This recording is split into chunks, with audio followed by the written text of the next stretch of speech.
So hello friends, I welcome you all in my YouTube channel. My name is Saurabh Sharma and today I am going to teach you past continuous tense. As already I have taught you 5 tenses. Last time I taught you past indefinite tense and today I am going to teach you past continuous tense. So जानते हैं past continuous tense की identification. तो identification past continuous tense में रहा था, रही थी, रहे थे, रहा था, रही थी, रहे थे, ये पास्ट कॉन्टिन्यूअस टेंस की आइडेंटिफिकेशन होती है. अगर हम बात करें पास्ट कॉन्टिन्यूअस टेंस की, तो पास्ट कॉन्टिन्यूअस टेंस में जो भी एक्शन होते हैं वो पास्ट में कंटिन्यू चल रहे होते हैं. जैसे मैं क्रिकेट खेल रहा था, वो खाना बना रही थी, हम वर्क कर रहे थे, वह टीवी देख रहा था, मैं क्रिकेट मैच खेल रहा था. तो इस तरह से वर्क जो है वो कंटिन्यूटी शो करता है. अगर हिंदी मीडियम से बात करें, हिंदी मीडियम स्टूडेंट्स के लिए, तो उन्हें हिंदी के सेंटेंसेस में रहा था, रही थी, रहे थे, ये बात नोटिस करने की ज़रूरत है. तो ये रहा हमारा पास्ट कॉन्टिन्यूअस टेंस और ये रही इसकी पहचान. अब हम बात करते हैं सेंटेंसेस की, जो कि हम सेंटेंसेस 4 तरह से बनाना सीखेंगे. तो पहला टाइप है हमारा सिंपल. तो सिंपल सेंटेंस का रूल होता है, हमें सबसे पहले यहाँ पर सब्जेक्ट राइट करना है. सब्जेक्ट के बाद हमें वॉज और वर्ब में से एक पिक करना है. उसके बाद वर्ब की आईएनजी फॉर्म यूज़ करना है, ऑब्जेक्ट यूज़ करना है और फिर हो जाएगा यहाँ पर ईटीसी. तो अब हम बात करते हैं यहाँ पर सब्जेक्ट की. सब्जेक्ट के अकॉर्डिंगली आपको वॉज और वर्ब में से एक पिक करना है. तो मान लीजिए आपका सब्जेक्ट अगर आई है, ही है, शी है, इट है या फिर किसी का नेम आ जाए, तो आपको इन सब्जेक्ट्स के साथ आपको वॉज का सिलेक्शन करना है. अगर आपका सब्जेक्ट है वी, यू, दे या फिर कोई भी प्लोरल सब्जेक्ट आ जाए, जैसे बॉय, बॉयज़ आ गया, तो ये आपका प्लोरल सब्जेक्ट हो गया. तो इनके साथ आपको वर्ब का यूज़ करना है. करेक्ट. तो let's make the sentence. Now I am going to erase it. You can take a screenshot और you can also click the picture of the rule. Now I am going to delete it. Okay.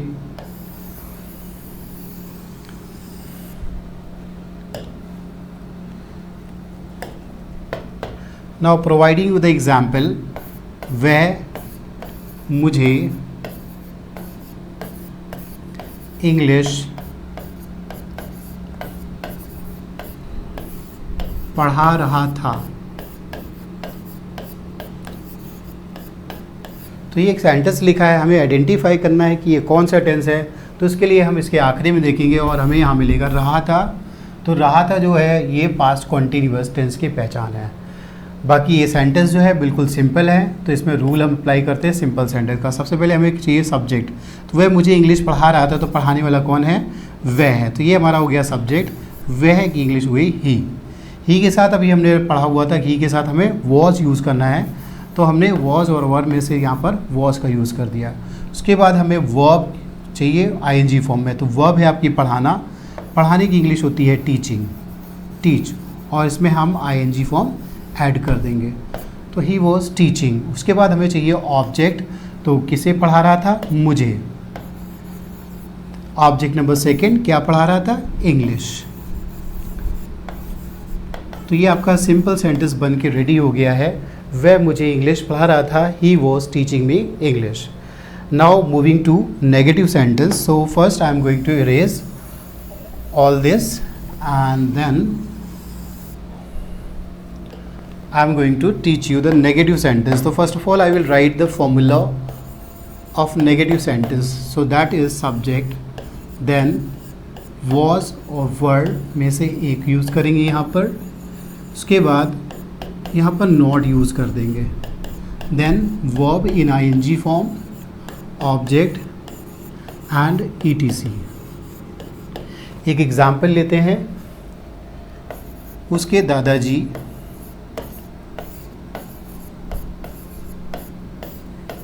उसे कहानियाँ नहीं सुना रहे थे.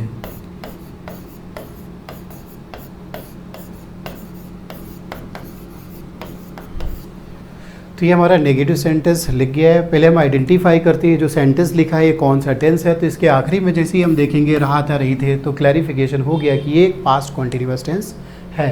अब हम बात करते हैं, इसमें देखते हैं यहाँ पर नहीं लिखा है, तो इससे ये क्लियर हो गया कि ये पास्ट कॉन्टिन्यूअस टेंस का नेगेटिव सेंटेंस है, और नेगेटिव सेंटेंस का रूल जो है वो हमारा लिखा हुआ है। तो on the basis of this rule we are going to make this sentence. तो उसके दादाजी उससे कहानियाँ नहीं सुना रहे थे, तो सबसे पहले हमें चाहिए सब्जेक्ट। तो सुनाने वाला कौन हो गया? उसके दादाजी। उसके दादाजी मतलब हिज ग्रैंडफादर, ये हमारा सब्जेक्ट राइट हो गया है, हिज ग्रैंडफादर।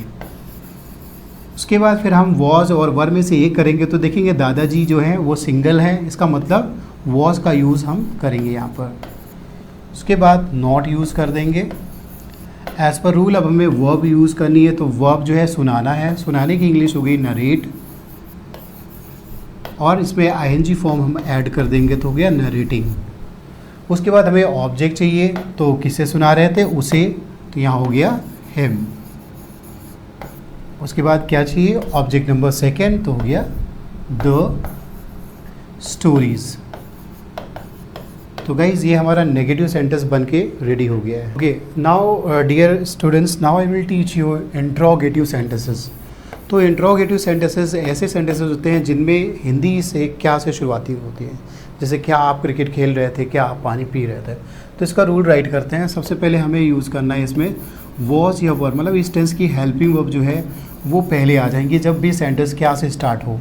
उसके बाद हमें सब्जेक्ट यूज़ करना है, सब्जेक्ट के बाद हमें वर्ब यूज़ करना है, वर्ब की आईएनजी फॉर्म यूज़ कर देनी है, then object etc, and finally हमें क्वेश्चन मार्क प्लेस कर देना है। So let me provide you one example hair.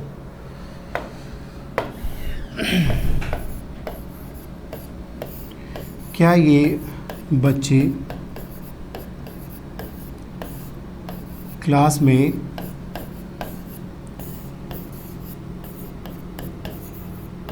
शोर मचा रहे थे?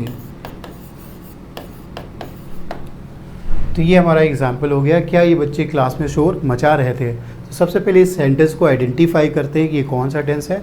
उसके लिए हमें आखिरी में देखना होगा, यहाँ पर आ रहा है रहा था, रही थी, रहे थे, तो ये हमारा मैच कर रहा है। इसका मतलब ये क्लियर है कि ये पास्ट कॉन्टिन्यूअस टेंस है। और इसके बाद सेंटेंस टाइप को आइडेंटिफाई करते तो क्या से शुरू हुआ है, इसका मतलब ये इंट्रोगेटिव सेंटेंस है। तो हमें वॉज वर्सेस की स्टार्टिंग करनी है। अब हम यहाँ पर वॉज से स्टार्टिंग करें कि वर से स्टार्टिंग करें, तो हम तब तक वॉज या वर यहाँ पर प्लेस नहीं कर सकते जब तक हमको ये जो है सब्जेक्ट क्लियर ना हो। तो इस सेंटेंस में हमें सब्जेक्ट क्लियर करना है। तो शोर मचाने वाला कौन है? ये बच्चे। अब ये बच्चे क्वांटिटी में कितने हैं? बहुत सारे। तो हमें क्या यूज़ करना है? यहाँ पर वर का यूज़ करना है। उसके बाद फिर हमें सब्जेक्ट यूज़ करना है, तो हमें पहले ही फाइंड आउट कर लिया था, ये बच्चे जो हैं हमारा सब्जेक्ट है, तो ये हो जाएगा दीज चिल्ड्रेन। उसके बाद सब्जेक्ट के बाद हमें वर्ब राइट करनी है। वर्ब है मचाना, मचाना की इंग्लिश होती है मेक, और आईएनजी फॉर्म रखेंगे तो हो जाएगा मेकिंग। उसके बाद ऑब्जेक्ट राइट करेंगे, तो क्या मचा रहे थे? शोर, तो हो गया अ noise. These children were making a noise. अब बचता है क्लास में, तो ये हो जाएगा इन द क्लास। तो हमारा इंट्रोगेटिव सेंटेंस जो है बनकर रेडी हो गया है। सेंटेंस हो गया, क्या ये बच्चे क्लास में शोर मचा रहे थे? Were these children making a noise in the class? Let me teach you, now I am going to erase this one and going to teach you the more interrogative sentence. So let me erase it first, and then now I will teach you the more interrogative sentence. So more interrogative sentences means कब, कौन, कहाँ, कैसे, ये सब sentences Hindi sentences के बीच में आते हैं। जब भी इंग्लिश हम बोलेंगे तो हम इन्हीं से स्टार्टिंग करेंगे। So let me write a rule here, like question word, then helping verb of the tense was, were, and then we have to place here the subject. After subject we have to write verb in ing form, and then object and etc, and finally we will use question mark, right? Now providing one example here.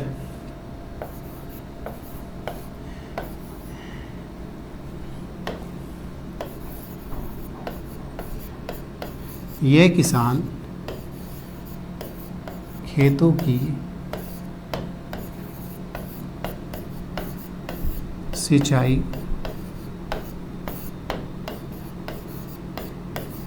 क्यों कर रहा था।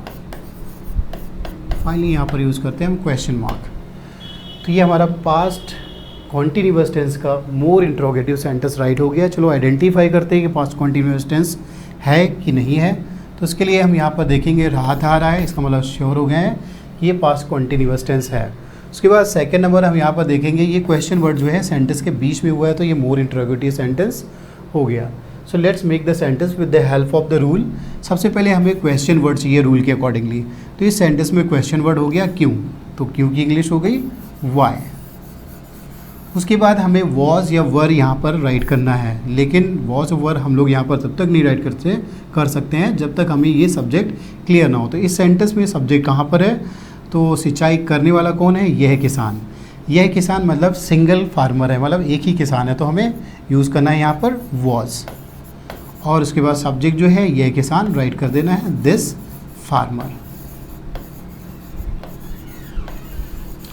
सो Y was this farmer. उसके बाद हमें verb right करनी है ING form में। तो वर्ब है सिंचाई करना। सिंचाई करना की इंग्लिश में बोलते हैं इरीगेट, और इसमें हम आईएनजी ऐड कर देंगे तो हो जाएगा इरीगेटिंग। उसके बाद ऑब्जेक्ट चाहिए हमें, तो जिस चीज़ को हम इरीगेट कर रहे थे वो हो गया हमारा इरीगेट्स द फील्ड्स। और फाइनली हमारा सेंटेंस कंप्लीट हो गया है, तो फाइनली हम क्वेश्चन मार्क यूज़ कर देंगे। तो सेंटेंस हमारा बनकर तैयार हो गया है, why was this farmer irrigating the field. So ये रहा गाइस आपका past continuous tense. I hope you have understood this chapter and I will come with another video. Thank you very much.